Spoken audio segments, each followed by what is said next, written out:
Emily's world is a meticulously crafted illusion. From the outside, her home appears to be a sanctuary of normalcy, a testament to her mother's sacrifices.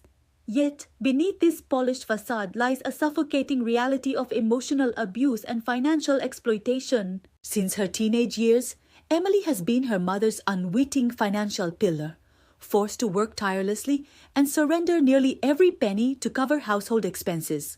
Her innate intelligence and potential are not celebrated but viewed as mere tools to solve problems and secure income, never for her own advancement. Her mother, adept at manipulation, meticulously cultivates an image of a self-sacrificing parent, all while comfortably benefiting from Emily's forced labor. Every desperate attempt Emily makes to save for her own future is met with a barrage of guilt trips, threats, and emotional blackmail designed to keep her tethered and dependent. The constant pressure leaves Emily trapped, her self-worth eroding with each surrendered paycheck, her dreams for independence seeming impossibly distant. The tension escalates dramatically when her mother, ever vigilant for any sign of defiance, discovers Emily's carefully hidden secret savings, a small but significant sum, representing her last, fragile hope for escape. Enraged and feeling betrayed, her mother confronts Emily, demanding the money be handed over immediately to cover yet another urgent household bill. This demand, however, pushes Emily to her absolute breaking point. In a moment of profound clarity and long-dormant courage, Emily finally says no. The word, quiet yet resonant, shatters years of unspoken submission. Her mother, accustomed to absolute control, issues an ultimatum: surrender the money and her freedom, or leave the house for good. To her mother's shock and Emily's own astonishment, Emily chooses the latter. This courageous decision marks a seismic shift. Emily leaves the toxic environment and finds refuge with her estranged father, whose quiet support offers a stark contrast to her mother's volatile demands.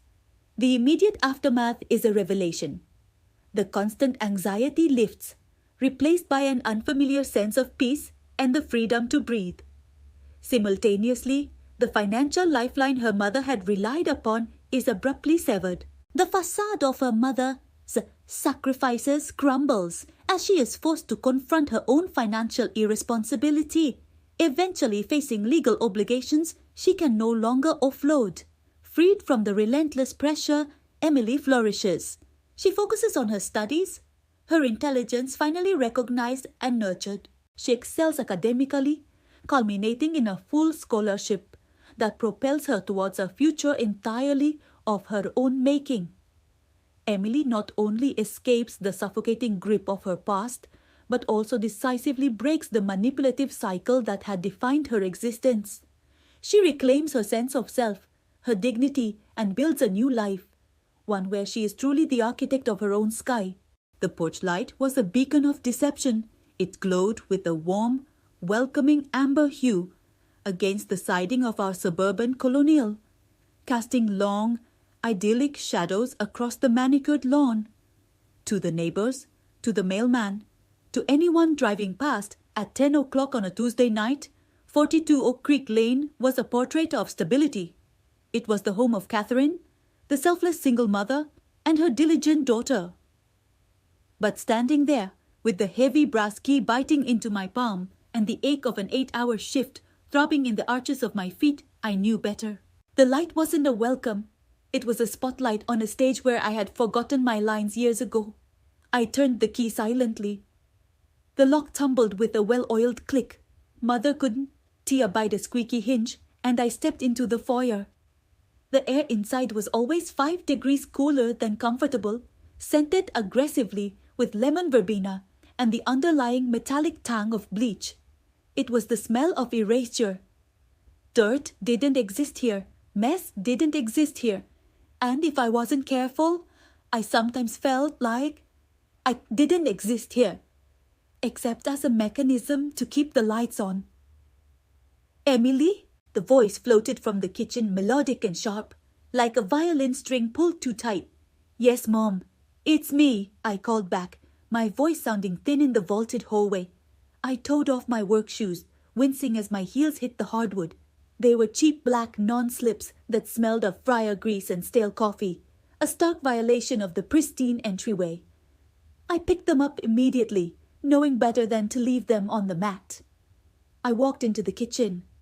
My mother, Catherine, was seated at the marble island, a glass of Chardonnay resting near her manicured hand. She was wearing a silk blouse, cream-colored, without a single wrinkle. She looked as though she had just stepped out of a catalogue for upscale living, a stark contrast to my disheveled uniform and the grease stains on my apron. "You're late," she said, not looking up from the stack of mail in front of her. She adjusted her reading glasses, the light catching the gold frames. I was worried. You know how I worry. "I missed the bus, Mom. I had to wait 20 minutes for the next transfer."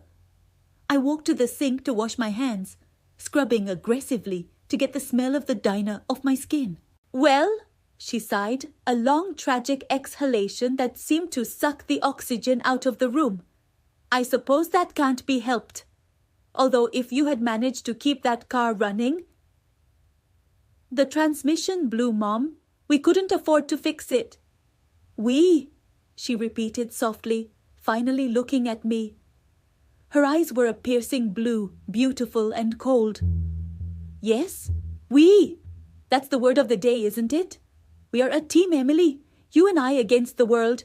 That's what I told myself when your father left us with nothing. But I said, 'Catherine, you have to be strong for her. You have to sacrifice everything for her.' I shut off the tap. The water dripped once, echoing in the silence. I knew this script. I had memorized it by the time I was 12. "I know, Mom." "Do you?" She picked up an envelope, tapping it rhythmically against the marble. "Because sometimes when you come home dragging your feet, looking so put upon, I wonder if you truly understand what it takes to maintain this life. The sanctuary I've built for you." She gestured around the kitchen. It was indeed beautiful. Sub-zero, fridge, custom cabinetry, imported tile. It was also a lie. We couldn't afford this house. We never could. But Catherine believed that appearance was currency. If you looked wealthy, you were safe. If you looked perfect, no one could hurt you. "I'm just tired," I said, leaning against the counter, careful not to touch the silk runner. It was a double shift. They were short-staffed. "Double shift?" she murmured, her eyes brightening slightly. "So, the check is larger this week?" The knot in my stomach, a permanent resident of my anatomy, tightened. "Yes, it includes the overtime from last weekend." She held out her hand, palm up, a demand disguised as an invitation. I reached into my pocket and pulled out the envelope containing my cash tips and the pay stub receipt for the direct deposit that went into the joint account, the account she controlled. I placed the cash in her hand, $180 in small bills. My feet throbbed in rhythm with my heart. She counted it. Once, twice. Her lips pursed. "Is this all of the tips?" "It was a slow Tuesday morning, Mom, and I had to buy lunch." "You could have packed a lunch," she chided gently, slipping the money into a ceramic jar labeled petty cash. "Buying food out is a waste, Emily. We've talked about financial discipline. You have such a brilliant mind for mathematics. Honestly, I don't know why you can't apply it to our budget." "I apply it every day," I said, the words slipping out before I could stop them. "I know exactly where the money goes." The air in the kitchen froze. Catherine slowly removed her glasses and set them down. "And where does it go, Emily?" Her voice dropped an octave, dripping with wounded martyrdom. "Does it go to the roof over your head, the clothes on your back, the internet you use for those online courses you insist on taking?" "The courses are free, Mom. The electricity isn't," she snapped, the mask of calm slipping for a fraction of a second. "Do you have any idea how much the HVAC repair cost yesterday?" The unit was rattling. I couldn't sleep. My migraines have been terrible lately. Absolute agony, and that rattling. She pressed her fingers to her temples, grimacing. I had to call the technician. It was an emergency. How much? I asked, dread pooling in my gut. 600. 600? My voice cracked. Mom, that's my entire paycheck for the week. That was supposed to cover the mortgage gap and the groceries. Don't raise your voice at me, she hissed. I didn't break the air conditioner. Things break. That is reality. I handle the household, I handle the burdens, and I ask you for one thing, to contribute. To help your mother who has given up her entire youth, her career, her body, to raise you. She stood up and walked over to me, placing her hands on my shoulders. She smelled of expensive wine and lavender. Her touch was light, but it felt like a shackle. You're so smart, Emily, she whispered, smoothing a stray hair from my forehead. You have so much potential to help us. Why do you fight me on the little things? Why do you make me feel like a villain for wanting us to live with dignity? I looked down at the floor, at the pristine grout lines. I'm not fighting you? Good.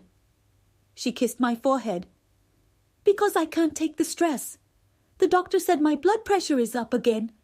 If I get sick, if I can't manage things. She let the sentence hang there, a dangling threat of total collapse. Now I transferred the money from the joint account to pay the technician. We'll need to be tight on groceries this week. Perhaps you can pick up a shift on Sunday? Sunday is the only day I have to study for the SATs, I said quietly. I want to retake them to get the scholarship raised.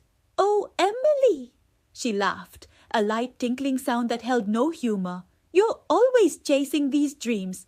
You're smart, yes, but let's be realistic. State college is expensive enough, even with help. And who would take care of the house if you went away?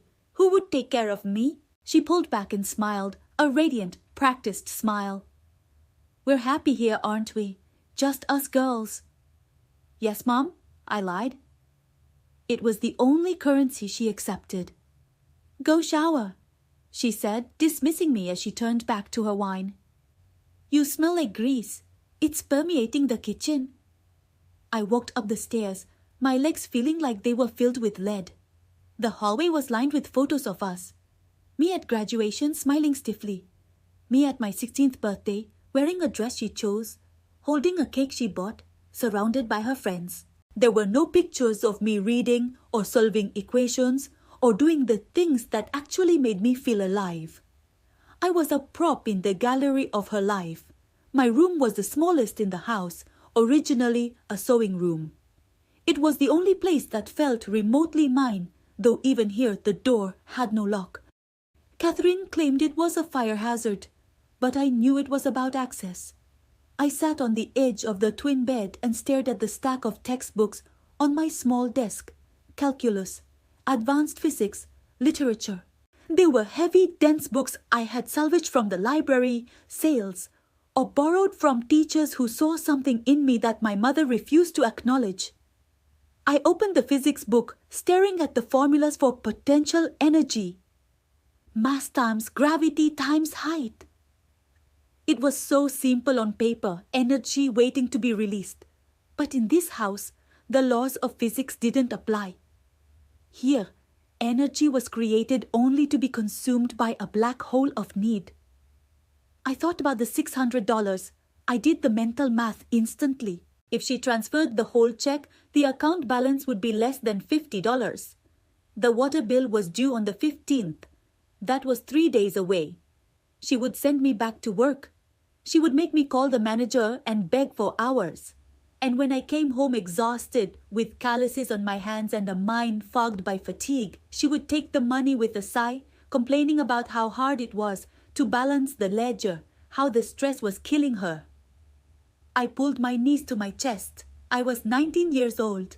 My friends were in dorm rooms, complaining about dining hall food and 8 a.m. lectures. I was worrying about the liquidity of a household that looked like a mansion, but functioned like a parasite. My eyes drifted to the small, hollow space behind the loose baseboard near my closet. It was empty. It was always empty.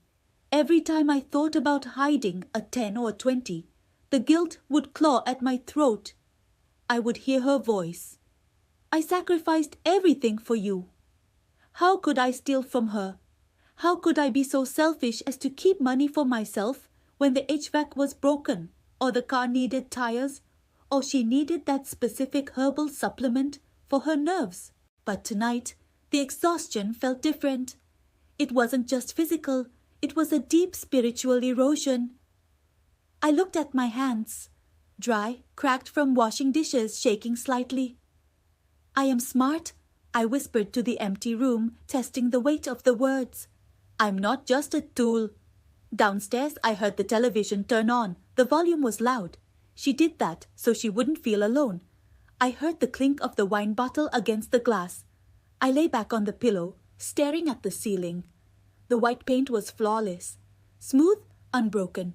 It felt like the lid of a coffin.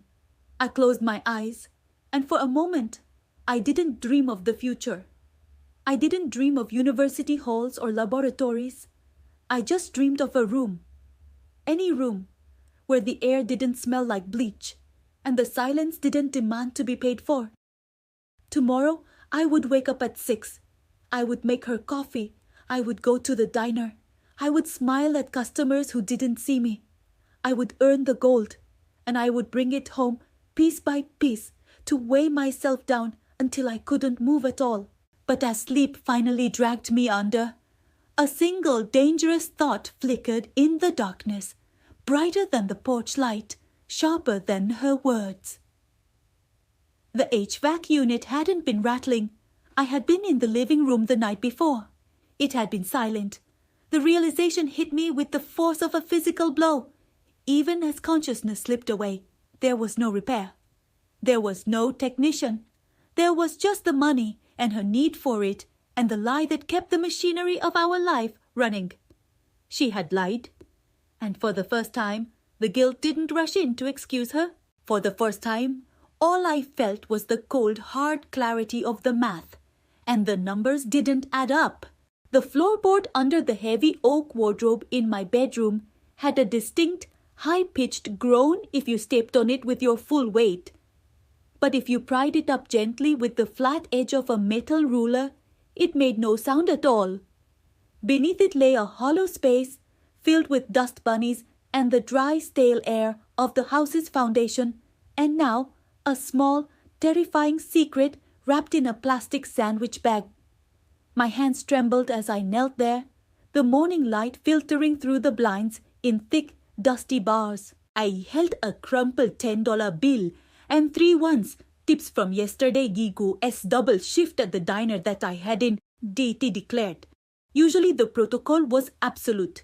Cash tips went into the communal jar on the kitchen counter the moment I walked through the door, and the paycheck was direct deposited into the joint account my mother, Catherine, monitored like a hawk. But yesterday, for the first time in 7 years, I had lied. I had looked my mother in the eye, exhausted and smelling of grease and stale coffee, and told her it had been a slow day. The lie had tasted like ash in my mouth, but the weight of the bills in my pocket had felt like an anchor, grounding me against the drifting tide of her demands. I tucked the money into the plastic bag, which already held a pitiful accumulation of $45. It wasn't enough to pay rent anywhere. It wasn't enough for a bus ticket across the country. But as I smoothed the air out of the bag and sealed it, looking at George Washington's green, stoic face, I felt a strange fluttering in my chest. It wasn't happiness exactly. It was vertigo. I was standing on a precipice, looking down at the potential for a life that belonged to me, however distant it appeared. Emily? The voice drifted up the stairs, melodic and sharp, cutting through the silence of my room. My heart hammered against my ribs, a frantic bird trapped in a cage. I shoved the bag into the dark recess, slid the board back into place, and stood up, smoothing my skirt. "Coming, Mother," I called back, my voice sounding thin and watery to my own ears.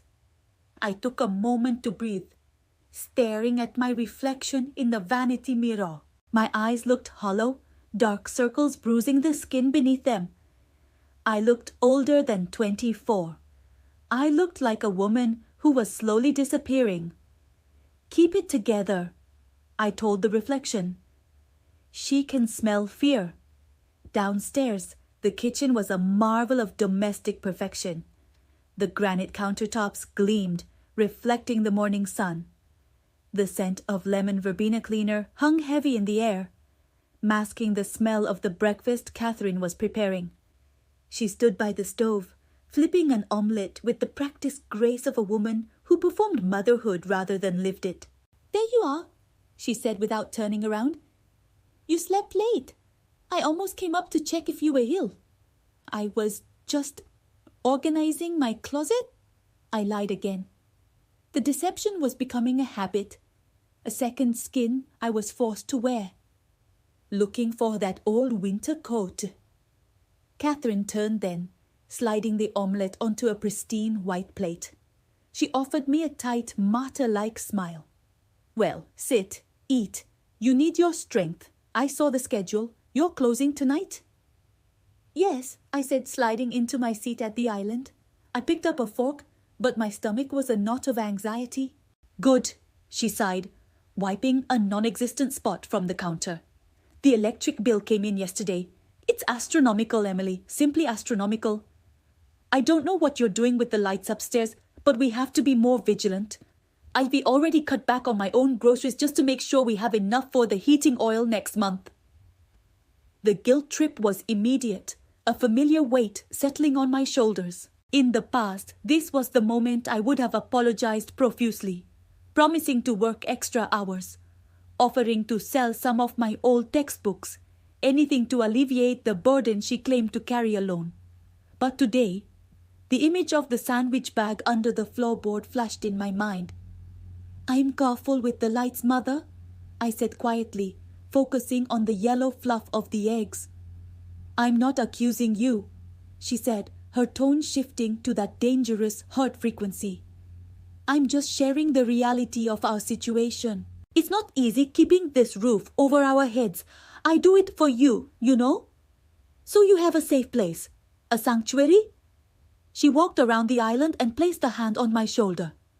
Her grip was firm, her fingers digging in slightly. It wasn't a caress. It was a claim of ownership. "I know," I murmured.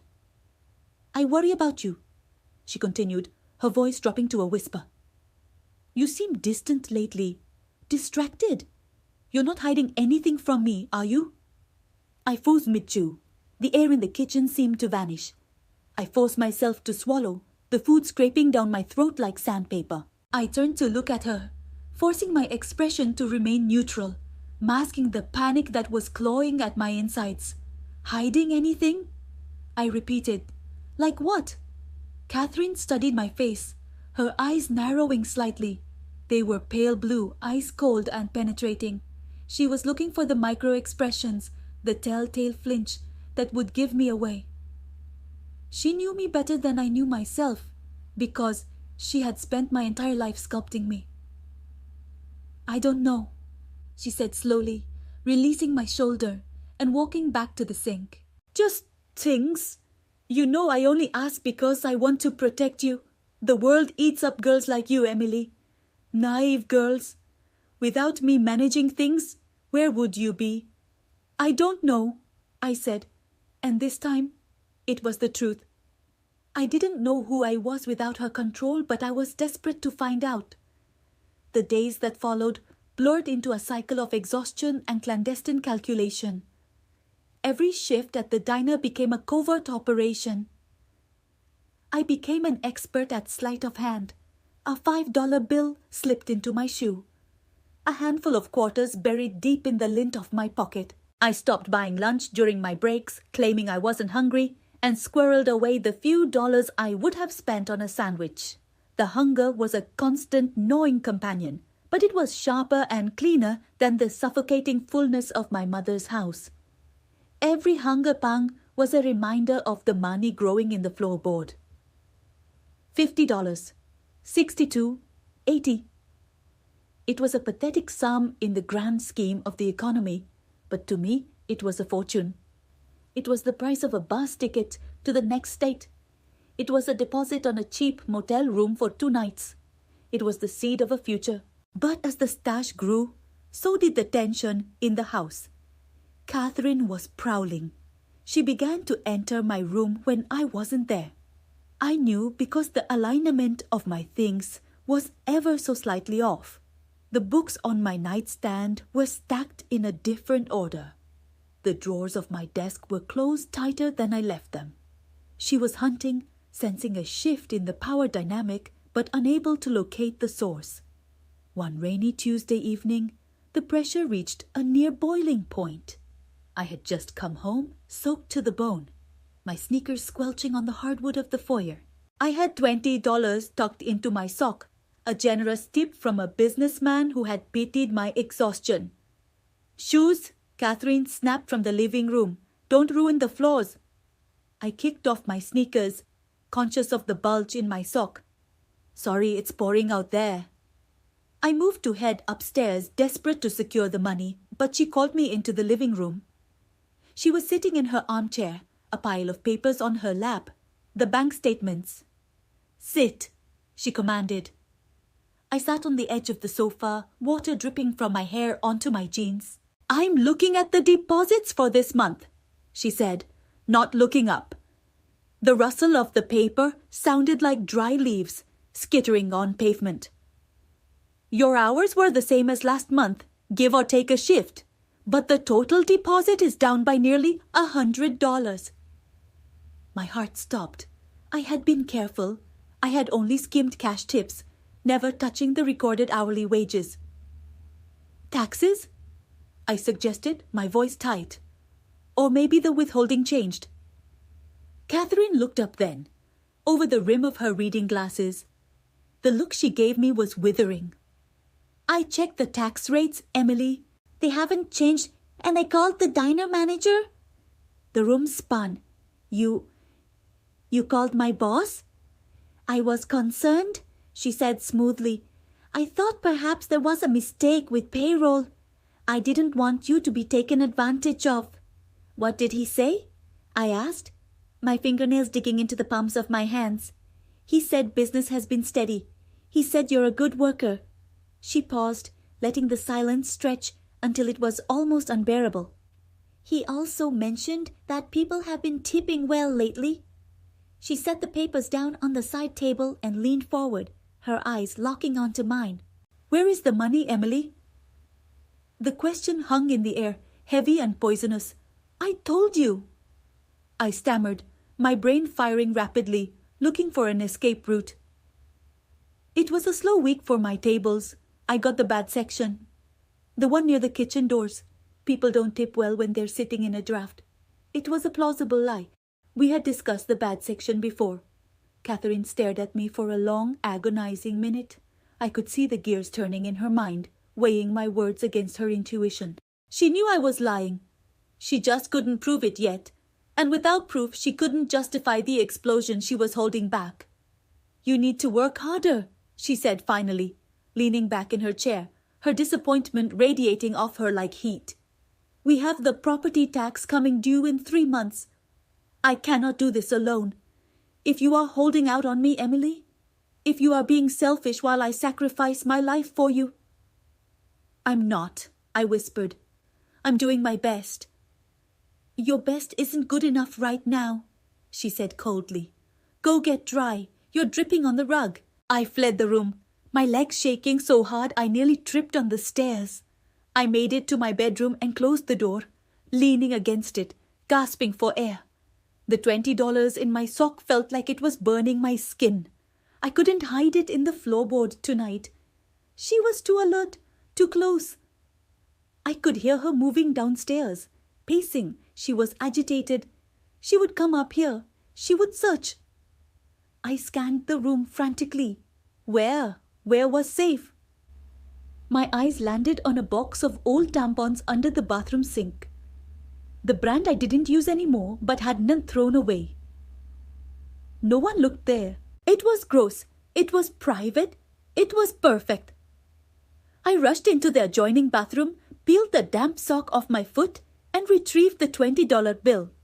I folded it until it was a tiny, dense square.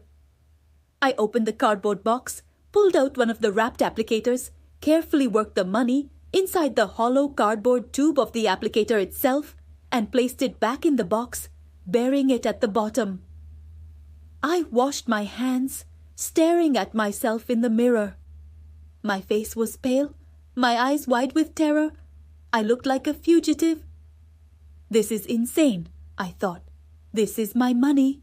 I earned it. Why am I living like this? But I knew why.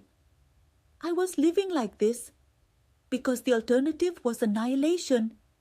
If she found the money, she wouldn't just take it. She would take the hope. She would destroy the idea that I could survive without her. She would crush the rebellion before it could even stand up. Later that night, I lay in bed, staring at the ceiling. The house was quiet, but it was a heavy, watchful silence. I could feel Catherine's presence 3 rooms away. I imagined her lying in her bed, eyes open, calculating, wondering. I thought about the floorboard. $80. I thought about the bathroom cabinet. $20. $100 total. It was a milestone, 3 digits. $100 was freedom. Not a lot of freedom, but enough to buy a ticket. Enough to eat for a few days. Enough to say no and have the means to back it up, if only for a moment. I rolled over, clutching my pillow. I was terrified. The walls felt like they were closing in. The meticulously decorated room feeling more like a prison cell than ever before. But for the first time in years, the crushing weight of the future felt slightly lighter. I had a secret, and in a house built on total transparency and control, a secret was a weapon. I closed my eyes, visualizing the hidden cash, nurturing the image of it in my mind.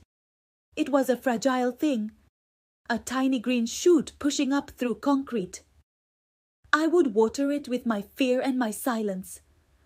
I would protect it with my lies. Because I knew, with a certainty that chilled my blood, that the confrontation was coming. The beast was awake. Catherine wouldn't stop until she found the truth. It was a race now. A race to see if I could save enough to escape before she tore the sanctuary apart to find my hidden heart. The floorboard settled with a soft creak in the cooling air. I held my breath, waiting to see if she heard it. Silence. I exhaled. 1 more day. I had survived 1 more day, and tomorrow I would steal another $5 for my freedom. The air in the hallway was stagnant, heavy with the scent of stale potpourri and the underlying metallic tang of impending rain. I knew something was wrong before I even crossed the threshold of my bedroom. It was a vibration in the floorboards, a disturbance in the dust motes dancing in the afternoon light. The door, which I always left exactly 3 inches ajar, a habit born of nervous necessity, was wide open. My heart hammered a frantic rhythm against my ribs, a trapped bird desperate for flight. I took a step inside, my backpack sliding from my shoulder to thump dully against the carpet. Mother was sitting on the edge of my bed. The mattress, usually perfectly made with military precision, was rumpled, but that wasn't what made the blood drain from my face, leaving my extremities cold and numb. It was what she held in her hands. The hollowed-out biology textbook lay open on her lap. Beside it, crinkled and smoothed out again, sat the envelope. My envelope. The flimsy white paper I had guarded with the ferocity of a wolf protecting a cub was torn open, its contents displayed like contraband evidence. $640. It wasn't a fortune to most, but to me, it was oxygen. It was months of skipping lunch, of walking 5 miles instead of taking the bus, of pocketing the stray change from grocery runs, and praying she wouldn't check the receipt down to the decimal. It was my escape hatch, built brick by agonizing brick. Mother didn't look up immediately. She was counting the bills, her manicured fingernails snapping against the linen of the banknotes. Snap, snap, snap. The sound was deafening in the silence of the room. "Mom," I whispered, the words scraping my throat like sandpaper. She stopped counting, She didn't turn her head, but her shoulders stiffened, the muscles in her neck pulling tight. Slowly, agonizingly, she rotated her torso to face me. Her expression wasn't one of rage. That would have been easier to handle. Rage I could weather. I had calluses for rage. Instead, her face was a mask of profound, crushing disappointment. It was a look designed to dismantle me from the inside out. "I raised a liar," she said softly. Her voice trembled, not with fear, but with a cultivated performance of heartbreak. "I sacrificed my youth, my career, my entire life to put a roof over your head, Emily, and this is how you repay me?" She gestured to the money as if it were a pile of rotting meat. I was saving it," I stammered, my legs feeling like water. I reached out for the door frame to steady myself. "It's for the deposit. For the dorms next semester. You know I need..." "Need?" She laughed. A sharp, brittle sound that shattered the air. She stood up abruptly, the bills clutched in her fist. "You think you have needs while I'm drowning? Do you have any idea what came in the mail today?" She snatched a piece of paper from the nightstand and thrust it toward me. I didn't need to read it to know what it was. It was always something. The car transmission, the roof leak, the credit card interest. Today it was a menacing red-lettered notice from the utility company. "Final notice, Emily," she hissed, stepping into my personal space. I could smell her perfume, lilac and something sour, like anxiety sweat. "They're going to cut the power tonight, tomorrow, who knows? And here you are, hoarding money like a dragon while your mother sits in the dark." "I pay the electric bill," I said, my voice shaking but audible. "I gave you the money for it 2 weeks ago. My entire paycheck from the diner." Her eyes narrowed, the heartbreak vanishing to be replaced by cold calculation. "Expenses come up. Prices rise. You think you know how much it costs to run this house? You think you're the adult here? I gave you the money," I repeated, a dangerous heat rising in my chest. It was an unfamiliar sensation. Anger, unadulterated and sharp. "You spent it on something else. You bought that new coat. I saw the bag in the recycling. How dare you?" she whispered, her voice dropping to a lethal octave. "You ungrateful little wretch. I needed that coat for interviews, for us. To get a better job so you don't have to work yourself to death. I do everything for you." She took a step closer, holding her hand out, palm up. The demand was silent, absolute. "Give me the rest," she commanded. "I know this isn't all of it. You're too sneaky to keep it all in one place." "That's all there is," I said, staring at the wad of cash in her hand. "My escape hatch, my freedom. Please, Mom, if I don't pay the deposit by Friday, I lose the spot. I lose the scholarship housing. Then you stay here," she screamed, the facade of calm finally cracking. "You stay here where you belong. You think you're better than this house? Better than me? You want to run off to some university and leave me to rot?" "I want a life," I said, tears pricking my eyes. "I just want a chance." "You have a life." She shook the money in my face. "A life I built for you. Now, stop this selfishness. The power bill is $600. This covers it with a little left over for groceries.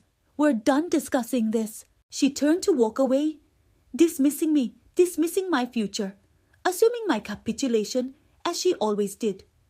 She assumed I would fold, crumble, and apologize for existing. For years she had been right. I was the clay she molded, the bank account she drained, the emotional punching bag she used to steady herself. But as I watched her back, something inside me snapped. It wasn't a loud break. It was quiet, like a dry twig under a winter boot. I looked at the empty hollow of the biology book. I looked at the rain beginning to streak the window pane. I looked at the woman who claimed to love me while systematically erasing me. "No," I said. It was barely a whisper. Mother stopped in the doorway. She froze, her posture rigid. The silence that followed was heavy, pressurized. She turned around slowly, a look of genuine confusion on her face, as if the furniture had suddenly started speaking. "Excuse me?" I took a breath. It rattled in my lungs, painful and necessary. I lifted my chin. "No, you can't have it." Her eyes widened. "I have it right here in my hand, Emily. You don't get a say." "That is my money," I said, my voice gaining a terrible, steady strength. "I earned it. I scrubbed floors for it. I hid it because I knew you would steal it. If you take that money, you are stealing from me." "Stealing?" Her face turned a mottled shade of red. "I am your mother. Everything you have is mine. The clothes on your back, the food in your belly." "I bought these clothes," I cut in, gesturing to my faded jeans. "I bought the groceries last week. I pay the water. I pay the internet. I pay everything, Mom, and you bleed me dry and call it love." She flinched as if I had slapped her. The shock quickly morphed into a terrifying fury. She stormed back toward me, towering over my smaller frame. "You ungrateful little bitch," she spat. "You think you're so grown up? You think you can stand there and dictate terms to me in my own house?" "I just want my money back," I said, holding out my hand. My fingers were trembling uncontrollably, but I didn't lower my arm. "Give it to me and I'll pay the electric company directly. I won't give it to you." She stared at my hand, then at my face. She saw something there she hadn't seen before. A wall, a boundary. And she hated it. She shoved the money into the pocket of her cardigan. "You aren't paying anyone directly. You don't control the finances here." "Then I'm not giving you another cent. Ever." The threat hung between us, absolute and terrifying. I had just severed the lifeline. I had just declared war. Mother took a deep breath, smoothing her cardigan, regaining her composure.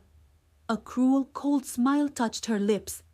She walked to the bedroom door and placed her hand on the frame, blocking the exit, though she made it look casual. "Okay," she said lightly. The lightness was worse than the screaming. "Okay, Emily, if that's how you want to play it, you want to be an adult, you want to keep your precious pennies." She pointed a manicured finger toward the front door, down the hallway. "Then you can pay for your own roof too. If that money doesn't stay in this house, neither do you." The world seemed to tilt on its axis. The ultimatum hung in the air, sharp and gleaming like a guillotine blade. Surrender or exile. She expected me to panic. She expected me to fall to my knees, begging for forgiveness, handing over my dignity along with the cash just to keep the safety of my bed.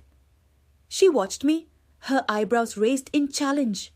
"Well, what's it going to be? The money or the street?" I looked around the room. I looked at the posters on the wall I wasn't allowed to tape up, only pin. I looked at the desk where I studied until my eyes burned, trying to earn the grades that she never put on the fridge.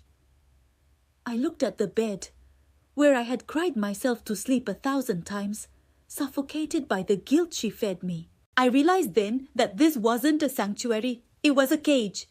And the door was open, a strange cold clarity washed over me. The nausea in my stomach vanished, replaced by a hollow, ringing void. "Okay," I said. Mother blinked. "Okay, what? Hand it over." "No," I said.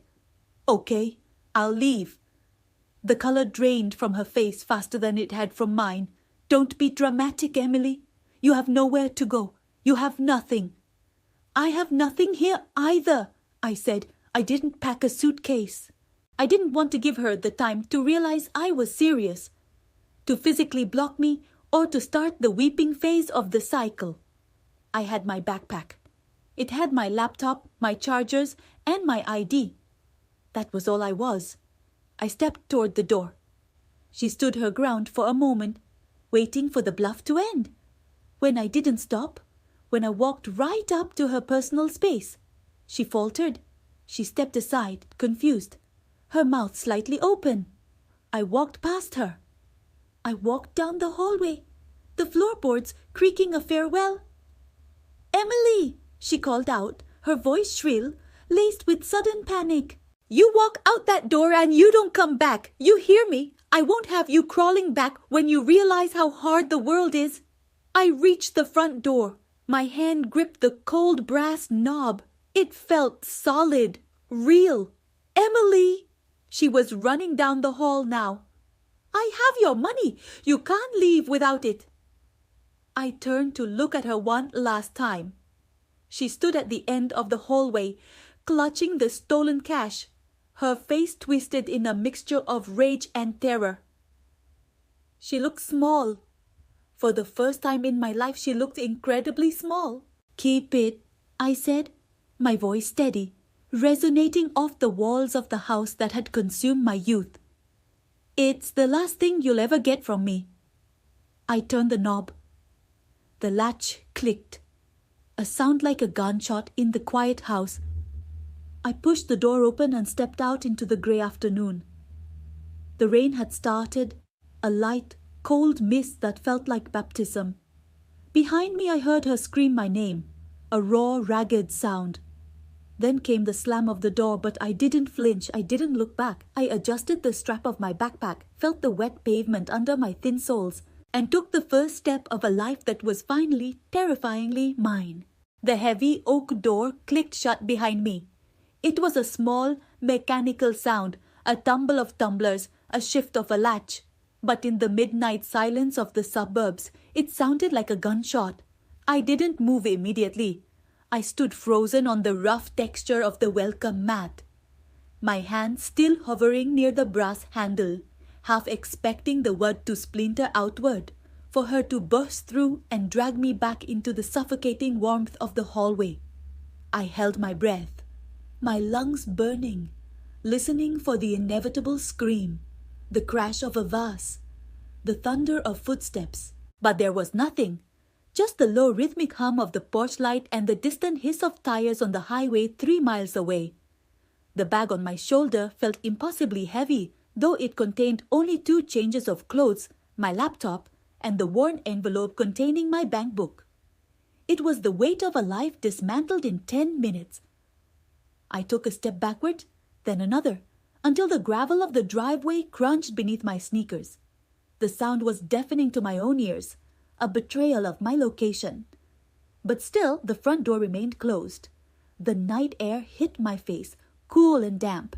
It smelled of wet asphalt and blooming jasmine, a scent I had associated with the view from my bedroom window, a view I was usually too exhausted to appreciate. Now it smelled wild, untamed. I walked. I didn't run, because running felt like an admission of guilt. And for the first time in 22 years, I knew with crystalline certainty that I was not the guilty party. I walked past the manicured hedges my mother made me trim on weekends, past the mailboxes standing like silent sentinels, until the house was just a dark silhouette against the starless sky. Only then did my legs begin to shake.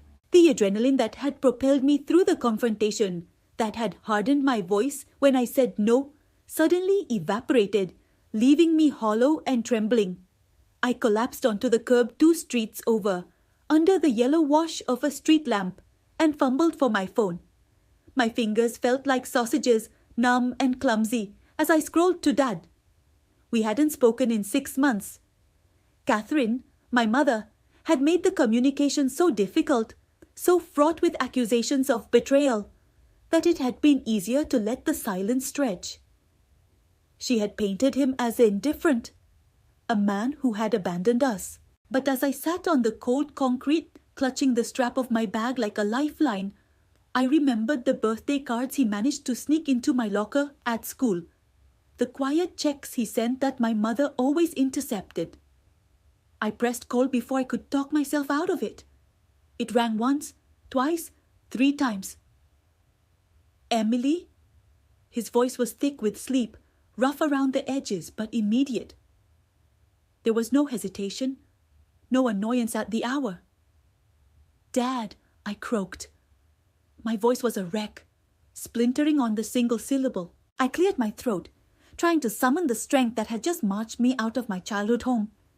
"Dad, I need help. Where are you?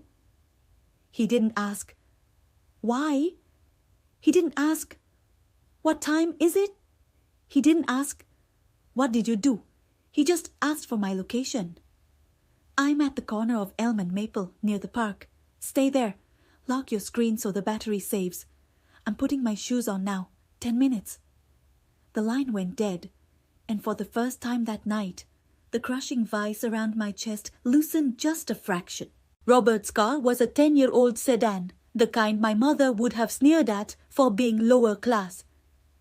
When it pulled up to the curb, the headlights sweeping over my huddled form, it looked like a chariot.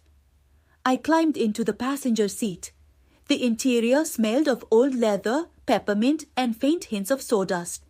He was still working at the hardware store then. The familiarity of the scent hit me hard, unlocking a memory of being 7 years old and sitting in this same seat, before the lawyers and the screaming matches tore everything apart. Door, he said softly. I pulled it shut. The thunk sealed us in a quiet, private bubble. He looked at me. The dashboard lights cast his face in green shadows, highlighting the deepening lines around his eyes and the grey that had invaded his temples. He looked older than I remembered, but his eyes were the same. Kind, sad, and worryingly perceptive. He looked at the bag on my lap, then at my face, which I knew was blotchy and pale. You okay physically? He asked. Did she? No, I whispered. She didn't hit me. I couldn't do it anymore, Dad. She found the money. She wanted it all. She told me to get out if I didn't give it to her. Robert gripped the steering wheel, his knuckles turning white. His jaw worked, grinding silently, a flash of old anger passing over his features before he smoothed it away. He wasn't going to burden me with his rage tonight. He exhaled a long, controlled breath. Okay, he said, shifting the car into drive. Okay, you're out. That's the important part. We drove in silence. It wasn't the heavy, weaponized silence I was used to with my mother, the kind that demanded an apology or a confession. This was a companionable silence, a space given to me to piece my thoughts back together. I watched the city blur past. Convenience stores, gas stations, rows of sleeping houses. They all looked different now. They weren't just scenery. They were part of a world I was suddenly, terrifyingly, a part of. I wasn't an extension of Catherine anymore. I was just Emily, sitting in a car, moving toward an unknown destination. Robert lived in a garden apartment on the north side of town.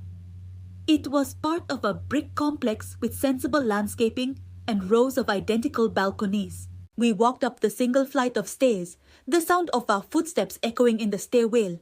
He unlocked the door and ushered me in. Sorry about the mess, he mumbled, flicking on the light. Wasn't expecting company. It wasn't messy, it was sparse. The living room held a brown sofa, a television on a simple stand, and a bookshelf overflowing with paperbacks and technical manuals. There were no decorative pillows, no potpourri bowls, no strategically placed family photos meant to impress guests. It was a space lived in by a man who needed very little. It felt incredibly safe. I'll take the couch, I said quickly, standing awkwardly in the entryway. I don't want to put you out. Robert turned, keys jingling in his hand. He looked at me with a profound sadness. Emily, you are my daughter. You are not taking the couch. He led me down a short hallway to a second bedroom. He pushed the door open. I use it for storage mostly, but there's a bed. Sheets are clean. I change them every couple of weeks just in case. Well, just in case. He trailed off, and I realized he had kept this room ready for me. Maybe not expecting me to show up at 1 a.m. on a Tuesday, but hoping that one day I would come. The room was simple. A twin bed, a nightstand with a lamp, and a desk. Boxes were stacked neatly in the corner. I walked in and placed my bag on the mattress. The bed springs creaked, a welcoming sound. Bathroom is across the hall. Robert said, leaning against the doorframe. He seemed unsure of what to do with his hands. Are you hungry? I think I have eggs, toast? My stomach churned at the thought of food. No, thank you, I'm just tired. Right, of course. He lingered for a moment. Em? I looked up. You're safe here. She doesn't have a key. She doesn't know the buzzer code. If she shows up, she deals with me. You understand? The knot in my stomach, the one that had been there since I was 16 years old, uncoiled another inch. I understand. Good. Get some sleep.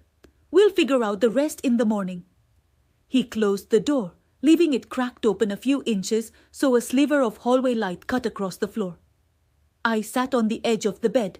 For a long time, I just listened. I listened for the sound of my name being shouted. I listened for the passive-aggressive slam of a cabinet. I listened for the heavy sighs that were meant to signal my failures. But there was only the hum of the refrigerator in the kitchen and the faint sound of water running as Robert brushed his teeth. I stood up and walked to the window. It looked out over the parking lot. I pressed my forehead against the cool glass. My phone buzzed in my pocket. My heart hammered against my ribs. A Pavlovian response. I pulled it out. 14 missed calls from Mom. 7 new voicemails. Text message. You ungrateful brat. You think you can survive out there without me? You'll be crawling back in a week. Text message. Answer the phone, Emily. I need that money for the electric bill. Do you want the power cut off? Is that what you want? Text. Message. Pick up. I stared at the glowing screen. The words, usually sharp enough to draw blood, looked small, impotent. They were text on a screen, pixels of light, physically incapable of hurting me in this room. I thought about the money in my account. It wasn't a fortune, just enough for a deposit on an apartment and maybe a semester of tuition if I was careful. But it was mine. Every dollar represented a skipped lunch, an extra shift I hadn't told her about, a small defiance. She wanted it. She needed it to plug the holes in a ship she kept sinking on purpose. No, I whispered to the empty room. I went into the settings menu. I found the option to block the number. My thumb hovered for a second, a lifetime of conditioning screaming that this was the ultimate sin, that ignoring her was dangerous. But I was already gone. The worst had happened. I had walked out. I pressed the button. Block contact. The silence in the room deepened, but it didn't feel lonely. It felt spacious. I stripped off my jeans and the sweater I'd worn for 3 days straight, changing into an oversized t-shirt I'd packed. I crawled under the duvet. The sheets smelled of detergent and nothing else. No lavender spray to mask the smell of stale wine, just clean cotton. I lay on my back, staring at the ceiling. The shadows played across the plaster. I took a breath. It started in my belly, expanding my diaphragm, pushing past the tightness in my chest, filling my lungs until they pressed against my ribs. I held it there, savoring the oxygen, feeling the stretch of my own body. Then I let it out. A long, shuddering exhale that seemed to carry the dust of the house out with it. I wasn't sure what tomorrow looked like. I didn't know how I would get to my morning classes without a car, or how I would pay for my final year if the scholarship application I secretly submitted did not come through. I didn't know how to be a person who wasn't defined by someone else's needs. But as my eyes grew heavy, drifting toward a sleep that finally felt earned rather than stolen, I realized something profound. The air in here was mine. The quiet was mine. I took another breath, deeper than the first. It tasted like freedom. The silence in my father's apartment was a physical weight, but unlike the silence I had grown up with, it didn't press down on my chest. It didn't demand to be filled with apologies or explanations. It was porous, breathable. It smelled of lemon polish and old coffee, a scent that had quickly become the olfactory backdrop of my new existence. I sat at the small, round dining table, my chemistry textbook spread open like a map to a new world. For the first time in years, the numbers and molecular structures didn't swim before my eyes, blurred by the exhaustion of a double shift or the adrenaline of a screaming match. The late afternoon sun slanted through the blinds, striping the page in gold and dust. I traced the hexagonal bond of a benzene ring with my fingertip. It was stable, balanced. Everything my life had not been until 2 weeks ago. My father, Robert, shuffled into the kitchen. He was a quiet man, his movements deliberate and soft, as if he were trying not to disturb the air around him. He still felt like a stranger in many ways. A man who had been absent for the wars, but was now providing the field hospital for the recovery. "Tea?" he asked, his voice a low rumble. I flinched, a reflex hardwired into my nervous system, before looking up. "Yes, please." He nodded and set the kettle on the stove. There was no sigh of martyrdom, no muttered comment about how tired he was or how much the tea bags cost. He just made the tea. I watched his back, the hunch of his shoulders in his grey cardigan, the simplicity of the transaction, offer, acceptance, action was so alien it made my throat tight. "You've been at that for 3 hours, he noted, turning to lean against the counter as the water began to boil. "Taking a break isn't a crime, Em." "I know," I said, though I didn't really. I want to be ahead. Midterms are coming. "You're not working at the diner anymore," he reminded me gently. "You have time. Time." That was the currency I had been starving for. In my mother's house, time was money, and both were hers. Here, time was mine. I looked back at the textbook. My brain, once fogged by the constant cortisol of survival mode, felt sharp, voracious. I was absorbing information at a rate that frightened me. It was as if a dam had broken, and all the intellectual potential I had been forced to suppress was flooding the valley. The kettle whistled. Robert poured 2 mugs and set one near my elbow. "There was a letter today," he said. The air in the room shifted instantly. The golden light seemed to turn cold. My hand froze halfway to the mug. "From her?" "No," Robert said, sitting opposite me. He clasped his hands together, his knuckles weathered and rough. "From a collection agency. Addressed to you, but sent to the old address. The mail forwarding pushed it here." My heart hammered a frantic rhythm against my ribs. "What does it say?" "It says the electric bill for the house is 3 months overdue, and there's a notice regarding a credit card." He slid a ripped envelope across the table. "She tried to open it in your name, Emily?" "Last week." I stared at the paper. The jagged tear at the top looked violent. "Last week." Even after I had left, even after I had severed the cord, she had tried to use my ghost to keep her lifestyle afloat. "It was declined," Robert said, his voice hardening slightly.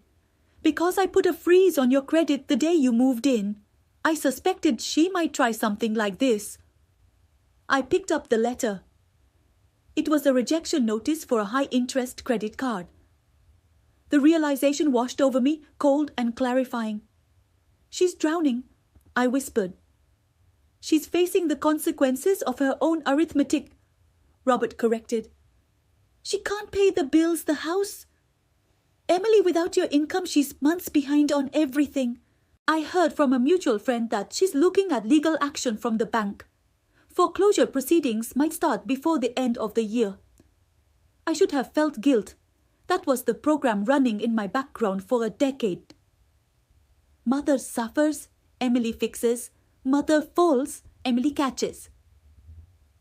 But as I looked at the rejection letter, I didn't feel the urge to run back and save her.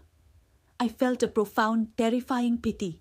She had constructed a kingdom of cards and relied on me to hold the windows closed so the wind wouldn't blow it down. I had walked away, and the wind had come. "I expected her to call," I said, my voice trembling. "She has," Robert admitted. He took a sip of his tea, his eyes over the rim dark and serious. "I blocked the number on your phone. She called me yesterday. She was screaming, 'Emily, blaming you, blaming me.' She said you stole her security." "I stole my life back," I said, the words surprising me with their force. "Exactly." Robert reached out and covered my hand with his. His palm was warm, dry, and calloused. "You are not an investment plan. You are a daughter. And right now, your job is to ace that chemistry test." I looked down at our hands. The connection was tentative, but it held. "She's going to lose the house, isn't she?" "Likely," he said. "And she will have to find a job or a smaller apartment, or she will have to rely on the state. But she will not rely on you. Not anymore." The conversation lingered in the air long after Robert went to the living room to watch the evening news. I sat with the chemistry book, but my mind had drifted to the image of my mother, standing in that pristine, suffocating living room, holding a disconnect notice, realizing that the ATM, me, was out of order permanently. The financial irresponsibility she had masked for years, hiding behind the guise of a struggling single mother while buying designer clothes and guilt-tripping me for bus fare, was now laid bare. She was facing the law. She was facing reality. The next morning, the campus felt different. The air was crisp, biting with the promise of autumn. I walked to the lecture hall, not with my head down, rushing to get to a shift, but with a slow, deliberate pace. I watched the leaves skid across the pavement. I noticed the architecture of the library, the way the limestone caught the light. In my advanced literature seminar, Mr. Henderson, a man with wild white hair and a passion for the romantics, was handing back essays. He stopped at my desk. "Miss Thorne," he said, holding my paper. He didn't let go of it immediately. "See me after class, please." Old panic flared, a reflex. What did I do wrong? But I nodded. The hour passed in a blur of Keats and Shelley. When the room cleared, I approached his heavy oak desk. "Is everything okay with the paper?" I asked, gripping the strap of my backpack. Mr. Henderson smiled, crinkling the corners of his eyes. "Okay? Emily, this is the most insightful analysis of Prometheus Unbound I have read in 10 years. He tapped the paper on the desk. "You have a voice, a distinct, powerful, analytical voice. I've noticed you in class before. You're always prepared, but you've been quiet, withdrawn. Today, you argued for the liberation of the soul in the text with a fervor that was quite frankly moving." I stared at him, stunned. Thank you. I mean it. You have potential that goes far beyond a standard undergraduate degree. Have you considered looking into the honors program? Or perhaps applying for the Regency scholarship for next year?" "The Regency?" I blinked. "That's a full ride? For graduate studies too?" "Precisely," he said, leaning back. "You have the mind for it. And now, it seems, you have the spirit for it. Whatever was holding you back, whatever weight you were carrying, it seems you've set it down. Don't pick it up again." I walked out of the building into the bright, blinding daylight. I clutched the paper to my chest. A distinct, powerful voice. My mother had told me my voice was shrill, annoying, opinionated, ungrateful. She had told me my mind was a calculator for her budget. Nothing more. I sat on a stone bench near the fountain, the spray misting the air. I closed my eyes and breathed. For the first time, I allowed myself to look at the future, not as a dark tunnel I had to endure, but as a landscape I could shape.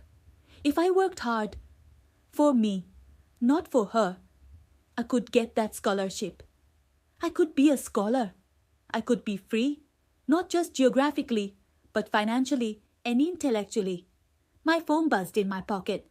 I pulled it out, heart jumping, but it wasn't a blocked number. It was a text from my father. "Dinner at 6. I'm making lasagna. Also, a lawyer called for your mother. They called my number by mistake. I gave them her current number. It's handled. Focus on your books." I stared at the screen. The financial lifeline hadn't just been cut, the anchor had been raised. My mother was now dealing with the lawyers, the creditors, the messy reality of her choices. She was reaping the harvest she had sown in soil toxic with manipulation. I texted back, "Thanks, Dad. See you at 6. I put the phone away and opened my notebook. The blank page didn't look empty anymore. It looked like an invitation. I uncapped my pen, the ink black and permanent, and began to write. Not a budget, not an apology letter, not a list of chores. I wrote down the title of my next essay. I wrote down my name. Emily Thorne.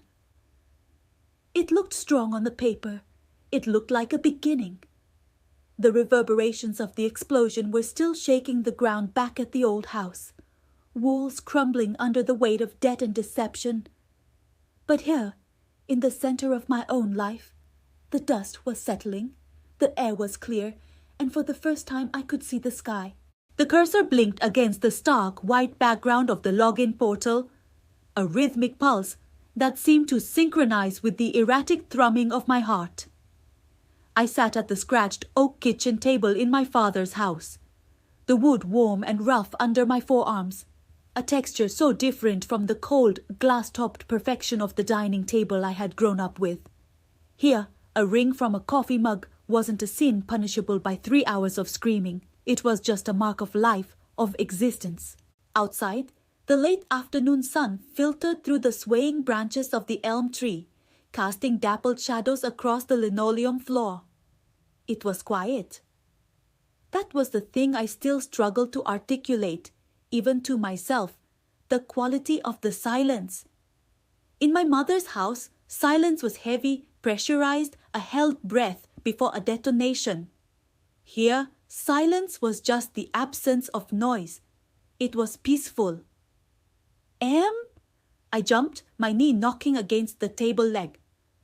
My father stood in the doorway, wiping his hands on a dish towel, his face lined with years of worry but softened now by months of proximity, held a tentative question. "Sorry," I breathed out, forcing my shoulders to drop from their position near my ears. "Just waiting. The portal updates at 5, right?" He walked over, not hovering, but close enough to offer a presence. He placed a mug of tea near my elbow. Chamomile and honey, steaming gently. "Yeah, 3 minutes. You breathe?" he said softly. "I'll be in the living room. Whatever happens, Emily, whatever it says, we figure it out. You know that, right?" I looked up at him. The knot in my chest loosened. Just a fraction. I know. When he left, the air didn't rush out of the room with him. He didn't take up all the oxygen. I turned back to the screen. 4:59 p.m. This wasn't just about university. It wasn't just about a degree. This was the verdict on my autonomy. For years, my intelligence had been commodified by my mother, Catherine. My good grades were trophies for her shelf. My ability to balance a budget was exploited to manage her debts while she bought designer shoes. She had conditioned me to believe that my mind was only useful insofar as it could serve her needs. I clicked to refresh. The page loaded agonizingly slowly, the blue bar inching across the top of the browser. Status update. Viewed. My hand trembled as I moved the mouse. The memory of the last time I had dealt with a significant sum of money flashed behind my eyes. The secret savings account, the discovery, the ultimatum. The way her face had twisted when I finally said no. That moment had severed the cord. But this moment, this was supposed to be the wings. I clicked. "Dear Emily, it is with great pleasure that we offer you admission to the honors program for the upcoming fall semester." I skimmed past the congratulations, my eyes hunting for the numbers. The financial aid tab. That was the guillotine. If the numbers didn't align, I would be tethered to student loans, forcing me to work excessive hours, potentially dragging me back into a cycle of financial panic that mirrored my upbringing. Award letter. I opened the PDF. Presidential scholarship, full tuition. Housing, Stipend 100% coverage. Merit grant for living expenses included.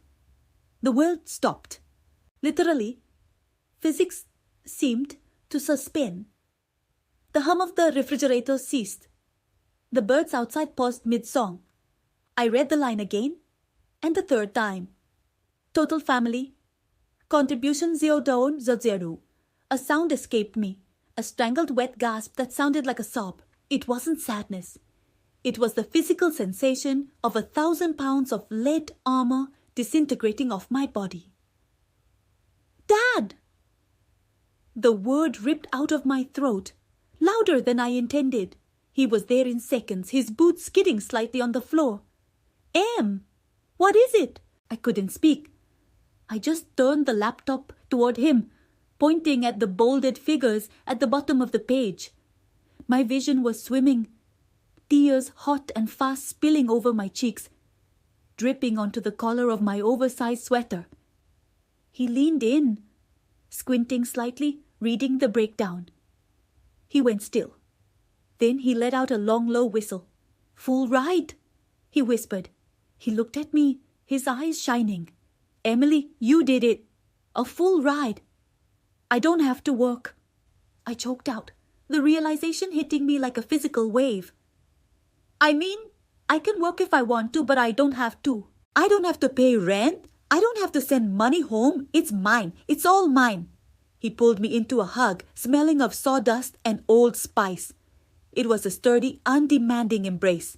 You earned every cent of this.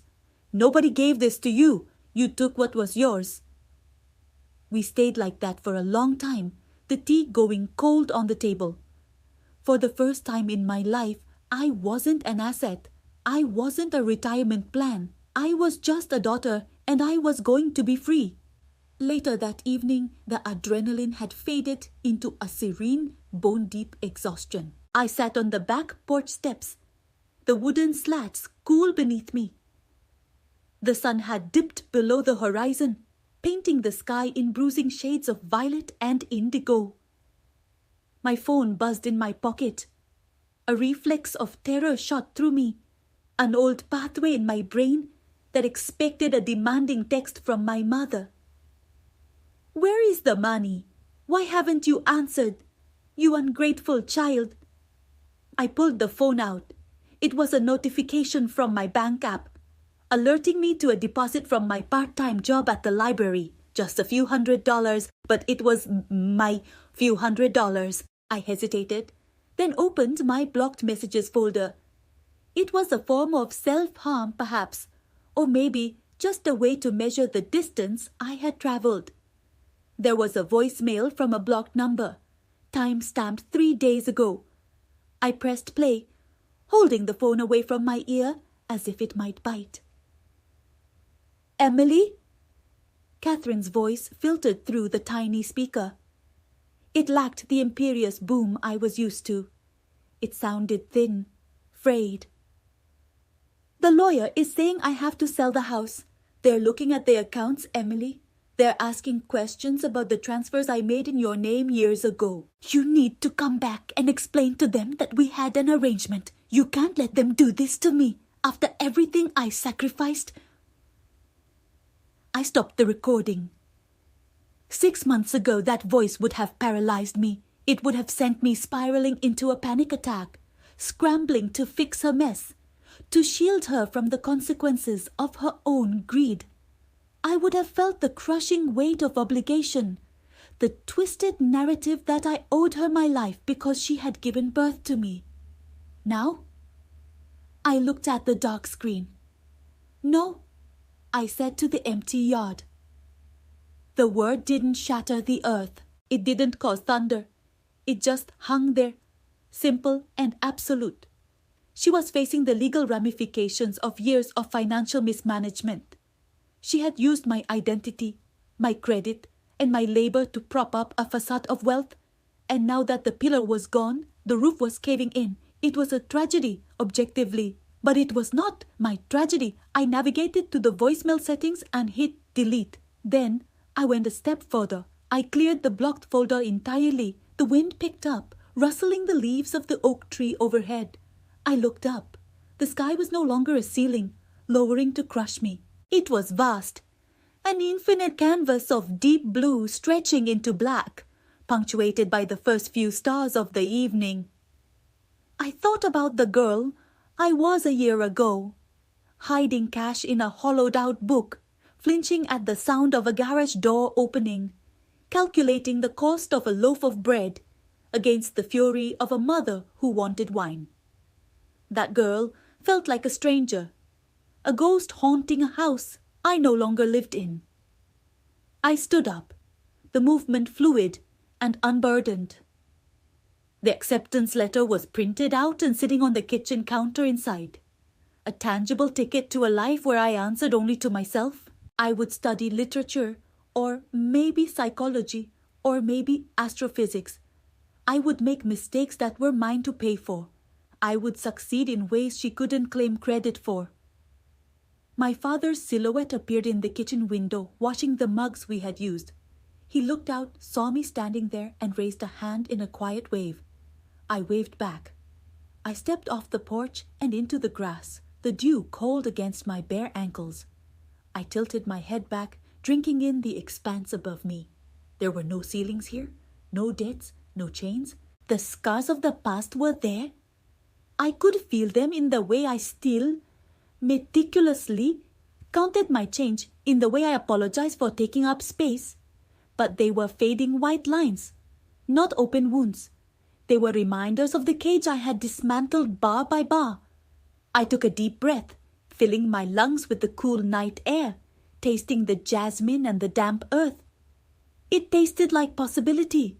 For the first time, I didn't just see the stars. I felt like I was standing among them. The darkness wasn't closing in. It was opening up. I was the architect. I was the builder. And finally, undeniably, the sky was my own.